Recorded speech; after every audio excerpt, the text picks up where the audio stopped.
Namaste, and thank you for tuning in this morning for Creating Changes Through Creativity. My name is Mithali, and I am pleased to welcome you to the Hindu Experience Student Edition 2020.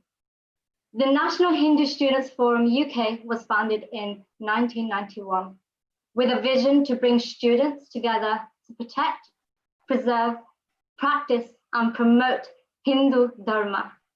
Today, T.H.E.S.E UK societies from across the country keep this vision alive. This conference, the Hindu Experience Student Edition, is a celebration of Hindu identity and how dharmic values can be integrated with everyday life to build a better world. Today, we are here to explore the Hindu narratives in the arts industry and its true connection with our dharma and modern day arts. And now, it is an honor to present to you our very first speaker, Aditya Ji Patwardhan, who is a film director and a producer originally from Jaipur, India, now based in Los Angeles.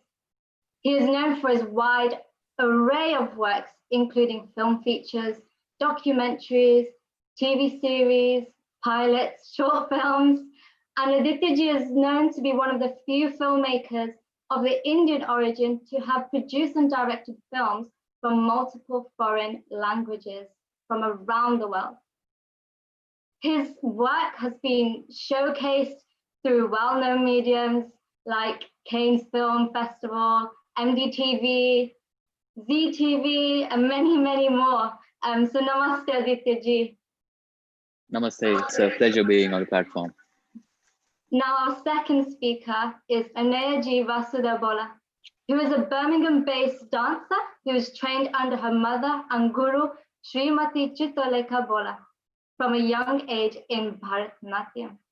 Her experiences allowed her to train with so many great choreographers, which led her to become a two-time category finalist on BBC Young Dancers 2015 and 2017. Namaste, Anaya Ji. Namaste, namaste. Now, a little tip for our viewers.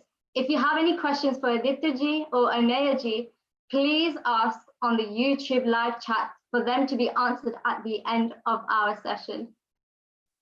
And also, I would like to say to like and share. So we're going to dive straight into this discussion. The first one's for you, Aditya Ji. I just want to know more about your individual inspirations for taking these creative professions as a full-time. Well, that's a tricky question, finding out why I became a filmmaker. But my background is in engineering. I have a computer science degree from India. But, being involved in music since a very young age, I always used to think I'll become a music director, liking the background scores in movies. But then as I grew up, I realized that I would also love to tell those stories and also work on the music with them. So as soon as I finished my computer science degree in India, I came to Los Angeles to do a master's in filmmaking and try out if this field is for me or not. And then since I came here, I've been in the country for the last 6.5 years now. And yeah, that's how I ended up here. And I still don't know it exactly well that why I am a filmmaker. Probably a question that I'll answer in another 2 decades or so. That's very nice to hear, Aditya Ji. And I'm sure Anaya Ji has something very different in terms of your journey. Could you shed a light more about your journey into Bharatnatyam and possibly also explain to our viewers, what is Bharatnatyam? So Bharatnatyam is an Indian classical art form that hails from the South. And so talking a little bit more about my inspiration of going into what I'm currently doing. So I have been learning from my guru, my mother, Srimati, Vidushi Chitralekha Bolar, and I got to watch everything that she did, and I was always so fascinated by the storytelling, by the movement, by the dance, and also by this community that existed within this beautiful like art form. And as well as that, I think because of my family, like all of my family is very much into arts, like all of my mother's family, they all did music as well as dance. My grandfather was was a dancer as well, before he took up before he started working, once he got married. But and just, you know, like growing up around other dancers, that strong bond that I had, I really felt like, you know, dance was something that made sense to me. It clicked.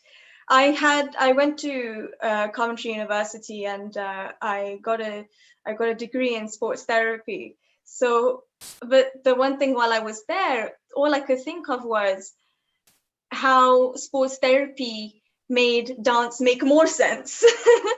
You know, like how in an anatomical way, how dance makes sense, how certain movements work, how to protect, how to reduce my risk of injury. Like that was the only thing that was going through my head. And I remember the exact moment I decided that I wanted to be a full-time dancer. I was in second year of university, and I was watching my friends Rangmann Pravesh, like it's like an ascension to the stage type of thing. And my friend Vidya Patel, who's a Kathak dancer, like I remember sitting there and I was watching her, and that pure joy of being on stage made me also remember like the pure joy I feel when I'm dancing. I thought, that's what I want to do or full time. And I remember sitting down with my mother and saying, like, oh, Amma, this is what I want to do. I want to dance. And I thought my mother,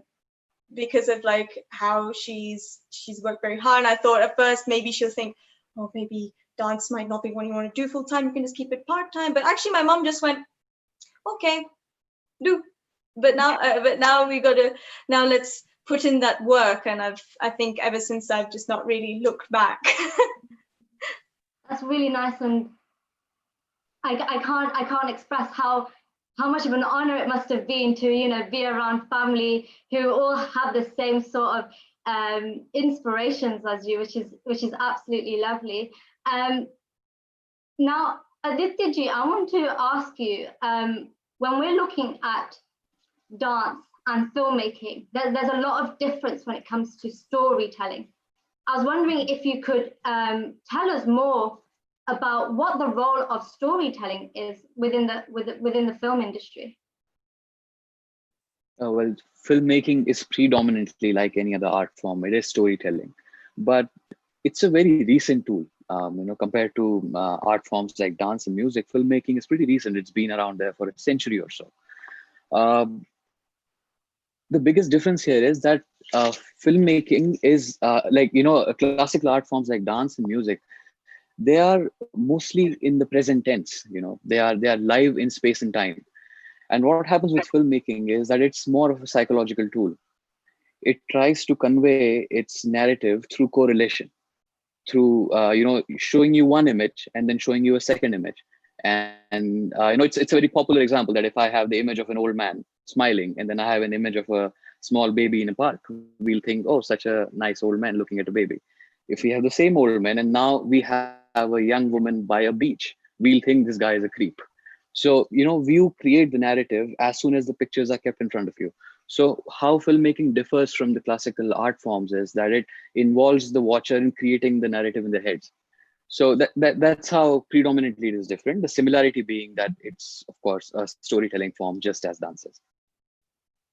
That's quite interesting how you put it, as, you know, storytelling in filmmaking is quite a psychological effect as well. It's something I wouldn't have really thought about. Now, Bharatnatyam essentially is storytelling through dance. Now, Anaya, I was hoping you could tell us more about what the role of storytelling is within the dance sector. Yeah, like you said, Bharatnatyam is a form of storytelling. I think actually all art is a form of storytelling and putting across a narrative. According to Natyashastra Bharata's Natyashastra, sorry, words, the Bharata Muni had put on a production, the first ever production portraying the Samudra Manthan. So, you know, the story of where the Suras and the Asuras were churning the milk ocean to get the Amrit. So that is what the first thing was, and that was to portray, you know, the stories of the gods, and also to portray certain characters, and to tell stories of what happened back then, and to communicate as well, like maybe certain lessons or those kind of things. And the really beautiful thing is that it is like Aditya ji said, that dance it's happening there and now, but the very curious thing, the very beautiful thing about dance is that sometimes we are dancing to lyrics. So this so the story is being told through the lyrics, but sometimes there may not be any lyrics. It might just be an instrumental, it might just be music, and we have to portray that that story just through movement and our expression. That's the whole big thing. Like as you can see, just like my face is just kind of trying to get everything out.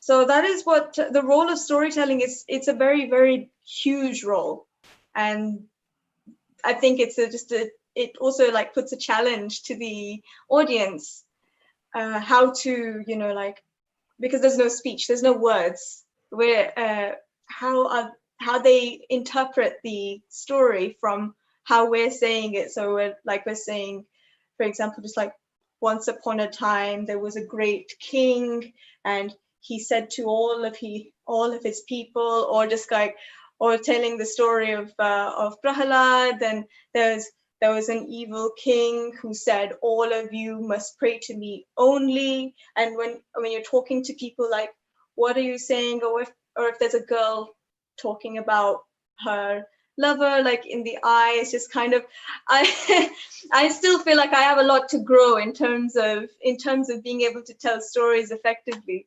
But yeah, it's the role of storytelling is such a, it's so big, because that is essentially what art is there to do. It is to tell stories. Definitely, like art essentially is expressing yourself in different forms rather than words, or, you know, the normal forms that you would not usually express your emotions with. Now, we talked about filmmaking, we talked about dancing. Now, Aditya ji, I heard, and I can see in your background, you're a big love of music and everything. So I was hoping you could tell me a bit more if there's any different way of storytelling when it comes to music, or do you think there's a form of storytelling when it comes to music?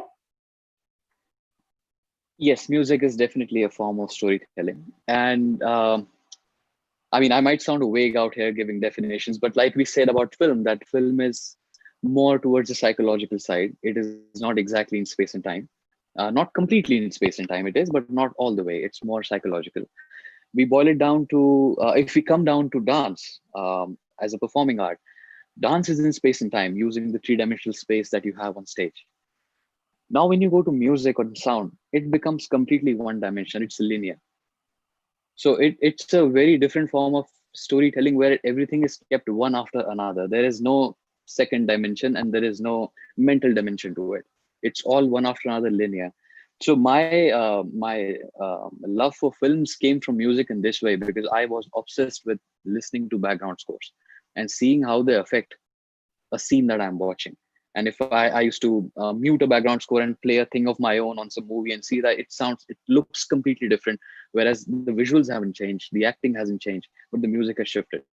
So, and that's how I came into filmmaking, but all this while keeping this in mind, that music is the most essential tool in films to do storytelling. And now you mentioned how music is an essential tool when filmmaking, but when we're talking about filmmaking, you know, the history of filmmaking has changed so much throughout the years. So I want to ask you, when it comes to the Hindu narrative, how is it represented in filmmaking, or do you feel it's underrepresented? See, I wouldn't directly comment on how it has been represented, or how it has not been, but I mean, I can speak a bit on how I think it should be and how I would like to do it as a filmmaker, at least something on my end. We just spoke that filmmaking is a very new form of art. It's a new medium, and it's constantly changing because it's 100 years old. But to look at Hindu narrative in films, we'll first have to look at Hindu narratives in the classical art forms like dance. And Hindu society predominantly, it has always been about seeking and questioning. There's always a quest for finding not the answer, but a deeper question. That's the central philosophy around which Hindu dharma is based. And Anaya ji can better attest to this, that many times in dance, you'll see the dancer is trying to express duality and then go to the non-duality beyond, right? If you go to Indian classical music, it's not just a recreational thing. It can be used for recreation, but beyond that, Indian classical music will go into astronomy. The ragas or the scales will be attested to the time of the day. It'll go into the tempo or metronomes of rags will go into the rotation of the rotation speed of the earth. Then it'll link to the prana and yoga. So essentially, by studying Indian classical music on dance, you can go into Indian astronomy and Vedic calendar. And with Vedic calendar, you basically have the structuring of the entire Hindu society around which, because it's based on the Vedic calendar. So you see the way Hindu narratives in its classical art forms is so crucial to how the society is structured. It's not something just for recreation. So when we say Hindu narrative in films, it has to be done in a similar way. It has to adapt to the new medium, but at the same time, retain the core value that Hindu narrative is about seeking. It's not about giving an answer, it's rather about giving a question. So how I would like to see Hindu narrative represented in my own films, at least, I won't speak for someone else, would be to give this question, give this sense of seeking to the viewer, which I think becomes the first foundation stepping stone of Hindu Dharma. Lovely put together, It's all about seeking, and I can tell you, I'm always seeking questions when it comes to watching movies.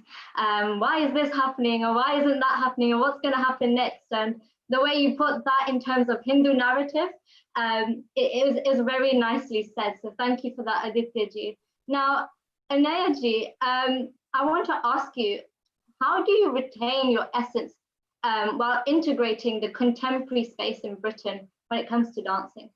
So something similar to what Aditya ji was proposed as well. Yeah, it's actually like Indian classical dance in itself is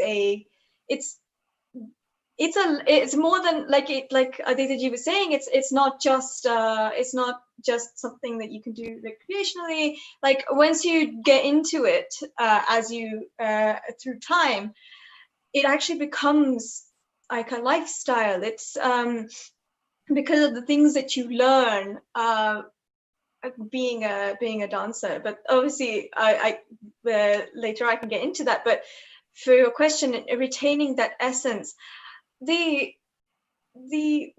core things about this art form like hasn't changed. So the technique is still the same alphabet, it's still the same thing. It's just where the space is different, and maybe the people who are observing are of a different background to you. So the essence is pretty much still the same. It's just the approach to performing, the approach to putting something together will be different.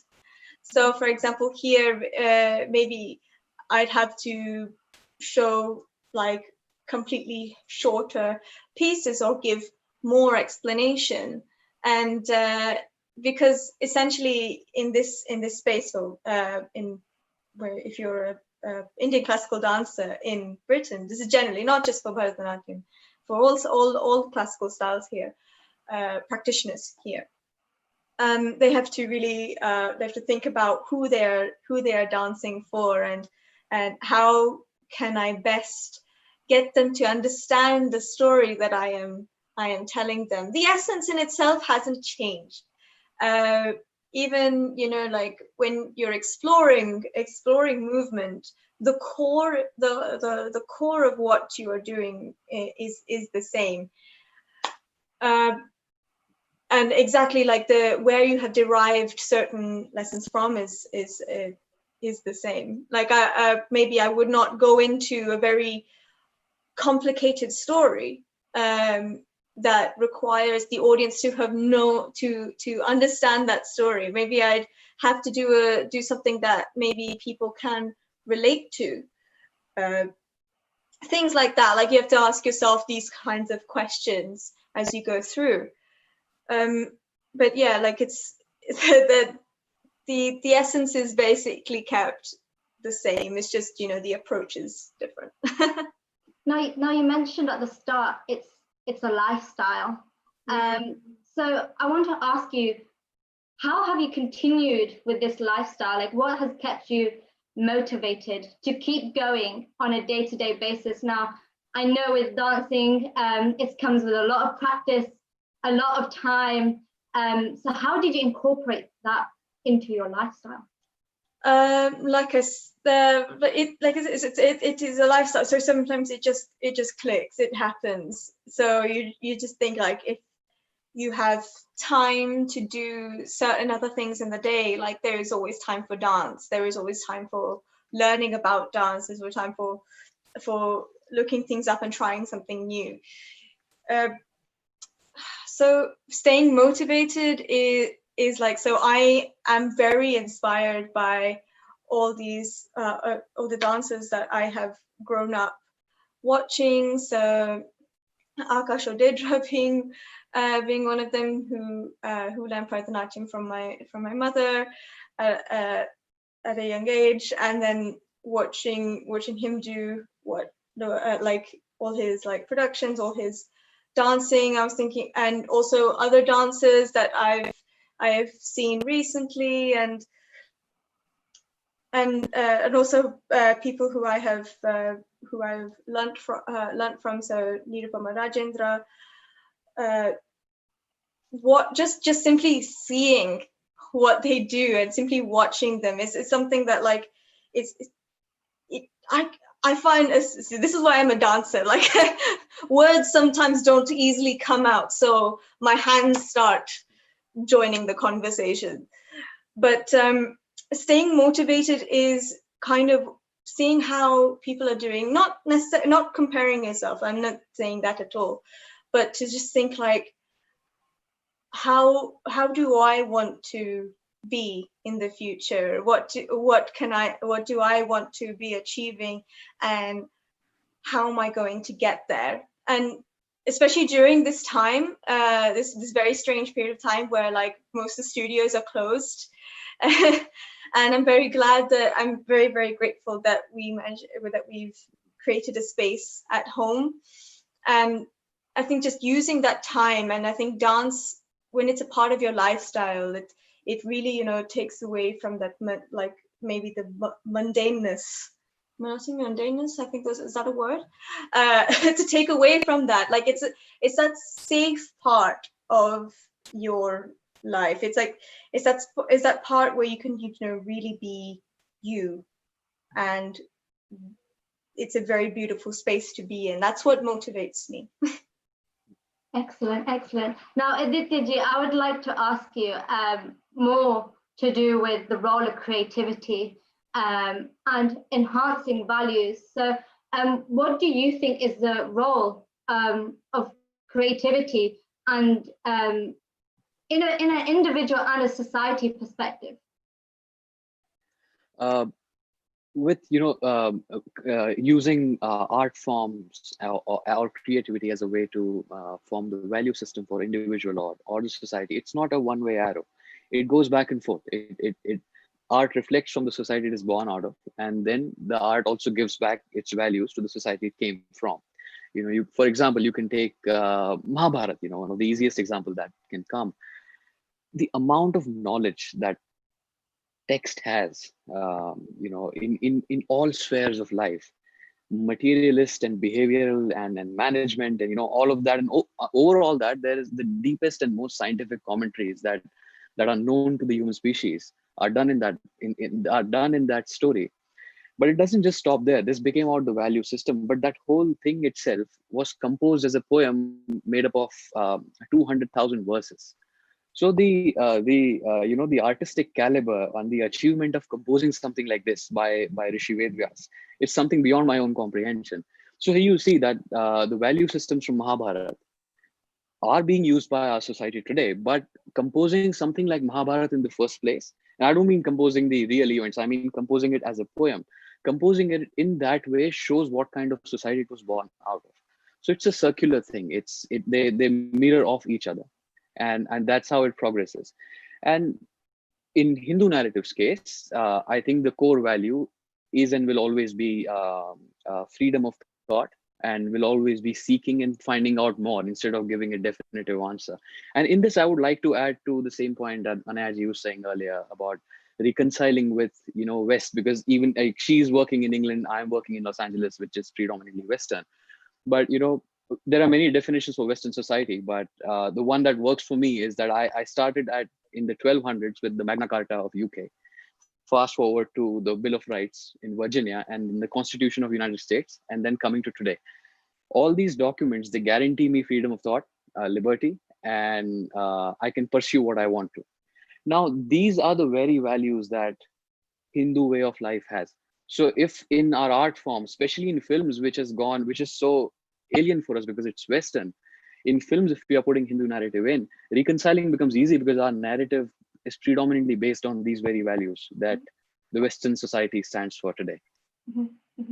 Now, Aditya ji, I would love to continue these conversations with you, but time is cutting short, so we're going to jump straight into audience questions. So this is a question for both of you from Radhika. How do you get into how did you guys get into what you guys are doing, and what would you advise for it to be in a successful sector? Anaya, you want to go first? Okay, sure. Obviously, like Aditya ji always, the thing that he keeps, the one phrase that stands out to me is that they're always seeking. Always, I think generally, like you always have to be searching, always have to be ready to absorb what is around you.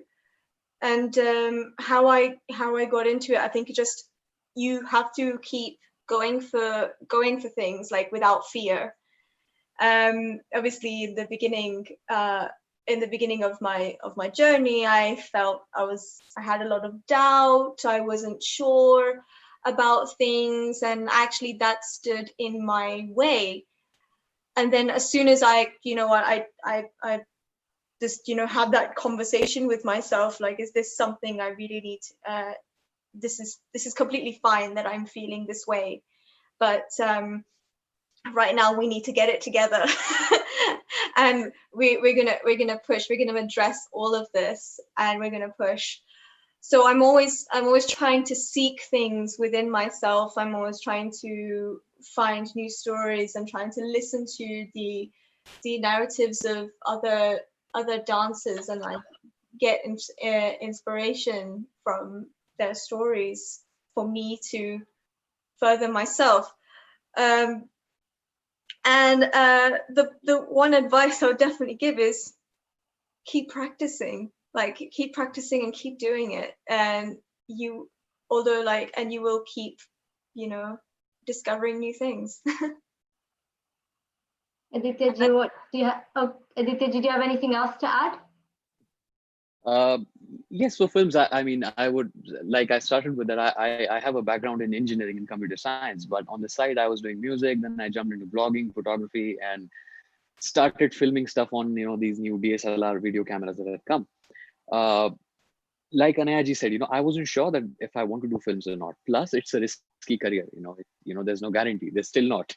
So I didn't know if I want to make the jump or not. So what helped me was that in the weekdays, I was still doing and pursuing what I was doing professionally.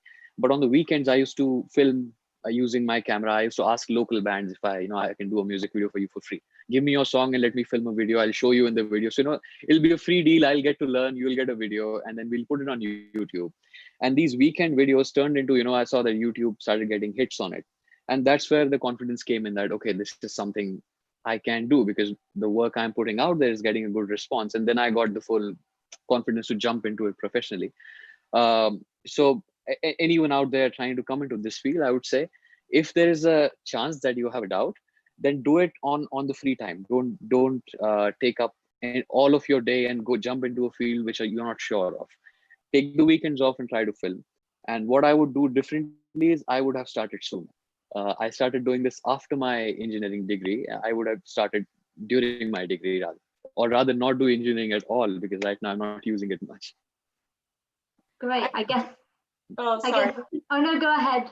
No, I just wanted to add on. I remembered some points that I wanted to mention after. Obviously, like having learned dance all through my life and watching people as I was growing up, that dance definitely, added a lot to my confidence. As well as that, just like Amma made sure that Mum made sure I also, and a lot of people around me made sure that I watched a lot of performances before, and I got to actually see a lot of art before I made that decision. It's as well as that, like I also explored all of my options. Of course, like I had many different things that I wanted to be as I was growing up, but obviously, like you can't obviously don't jump into things blindly as well. Like you do think things out, like as well as performing and everything. I do help with teaching at my mother's dance academy here in Birmingham. So that is also something that I've been up to. And then you keep practicing, and then you keep showing yourself and getting yourself out there, and that is how people will notice you as well. So Anaya, you say you were watching videos to learn. So a question from another audience member, Punya, was asking, how do you let your creativity flow without getting influenced by all the trends on social media? That is a very interesting question, because I think naturally as people we want to go with trends, but then and obviously we want to, because if we go with trends, then that's something that's really popular as well. But I think you have to think about it, like honestly, like if I just go with that trend, is that going to be very authentic? Is that authentically me? Is that something that I want to do, or am I doing it for the sake of being seen? I think you just have to ask yourselves that kind of question. Of course, being influenced by certain trends, of course, like you are going to be influenced by something that is already out there. So that is unavoidable, but obviously it's just a matter of, are you being honest with yourself if you do that? Like if that is something that is making you happy, like if you want to do something that is trending, that's fine. But if you have this original idea, then and you are really, really passionate about that idea and getting that idea out there, then that is something that you need to be going for. You put that really nicely, like we want to be influenced, but we also want to keep it original, I guess.